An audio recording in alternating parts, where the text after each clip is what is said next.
God needs you to love more. God needs you to love everyone around you more. God needs you to be that example that Jesus Christ was. To those of you who struggle with loving people who hate them, I want to let you know something.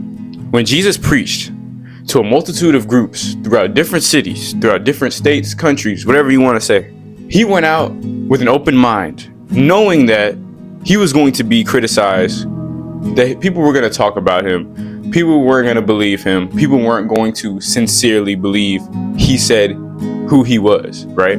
And whenever you're out here and we're out in public, right, people usually don't know who we are, right?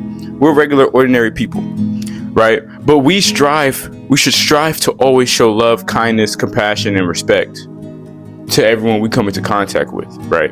Whenever we go out here as human beings, we struggle to sincerely show that because it is not a natural thing that we do. It is something that sometimes it takes us years to learn. It takes a while to love people, to sincerely love people. You have to make the decision to love people, but it takes a while. It is not a natural thing, right? Because see, God naturally loved us, right? But it's hard for us as human beings and mankind to sincerely love, everyone, right? There's a difference between loving your family members, right? And your friends and family, and then loving strangers, right? Showing respect to kindness to strangers, right? There's a difference, right? You could say that's human decency, right? To show people respect, but that's just not the case. So let me rewind a little bit, right? Love, right? So there's so many different ways you can love people, right? Loving one another. You can love somebody by, showing some kind of respect towards them, right? So, even speaking to them, and that makes people's day, right? Especially those people who are lonely, some people who, don't, interact with people like that, who call themselves quote unquote introverts. Just a little interaction really makes people's day, right? That is a source of love. Another thing, right?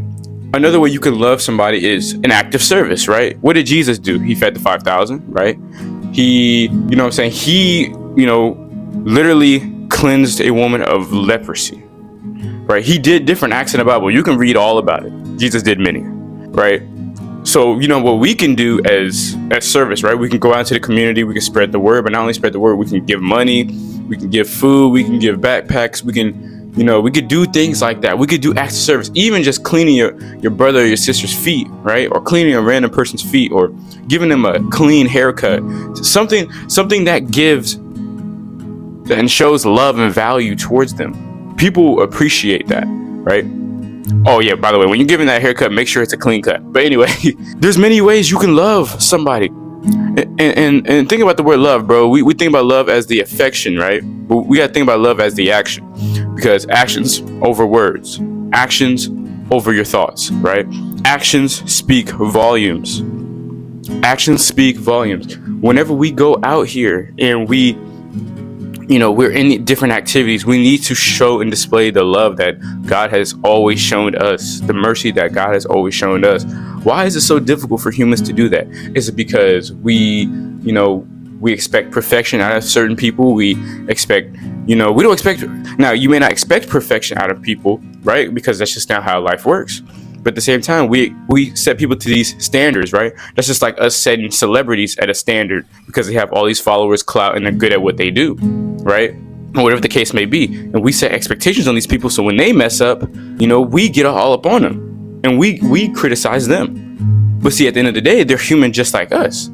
But see, us, or people who don't have as much quote unquote clout, or as much, who aren't known, or notoriety, whatever the case may be, we from the outside looking in are looking at these famous people like some gods or something, which is ridiculous, right? When you recognize that these people are the same people as us, you'll learn that it doesn't matter really what they've done, because we have done some craziness too. Like, believe it or not, but you done some craziness. You don't, and you gonna sit here and act like just because they did it, you feel me, that they're that they the worst guys in the world, right? Because people look up to them. But let me rewind again, right? So God's love, right? God's love is priceless. God's love is priceless.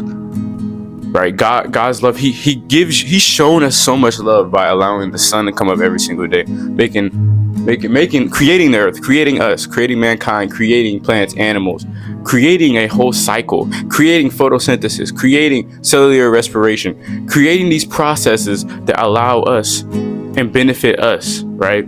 Photosynthesis, right? It helps plants and it helps mammals, right? It helps us, right? Glucose, right? Think about carbon dioxide. We get oxygen from plants so we can breathe. Carbon dioxide goes into the plants. The plants then are able to produce oxygen for us. And the cycle keeps going. Think of the water cycle, right? Where, groundwater goes up, evaporation, right? Boom, precipitation. We get rain, helps the plants. It also helps us, and it helps the environment. It helps the climate, right? Think about the weather. Think about the seasons. You got summer, spring, winter, fall. Well, let me say the order. Winter, spring, summer, fall. Think about that. Think about those patterns. Those are all blessings, bro. Think about Christmas time. Think about the season. Think about the holidays. Think about all this.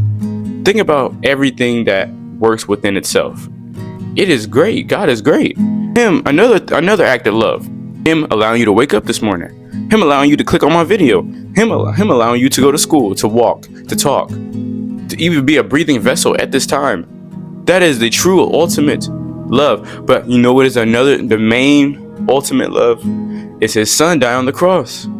I'm here to let you know, bro, like, love is not natural, but love is from Jesus. I'll tell you that. Love was created with Jesus. God is love. 1 John chapter 4 verse 6. One of my favorite verses. One of my favorite verses by far. I love that verse. God is love because he is the true definition of love. He loves us unconditionally. He loves us whenever we make mistakes. He gives us mercy. He blesses us with opportunities. He blesses us with even the chance to ask for forgiveness, to better ourselves, to improve our lives. And if that's not love, I don't know what is. So I want to let you know, look, whenever you go out here and you're in these streets, and somebody on the road gets in your way, you know what I'm saying? And you have the urge to blow your horn, honk your horn, get mad, have road rage, whatever the case may be.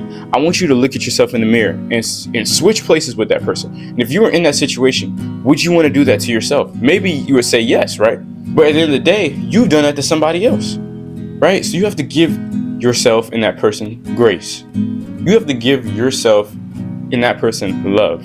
You have to think about beyond just yourself. Love one another. When God talks about brotherly love is truly treating each and every one of us as brothers and sisters, because that's what we are, right? But if you enjoyed this video, make sure you like, comment, subscribe. Subscribe if you're new, hit the notification bell, comment down below what you learned. Comment down below your favorite verse as well if you've made it this far. If you've made it this far, drop an emoji in the comment section as well. But thank you for watching, and as always, God bless.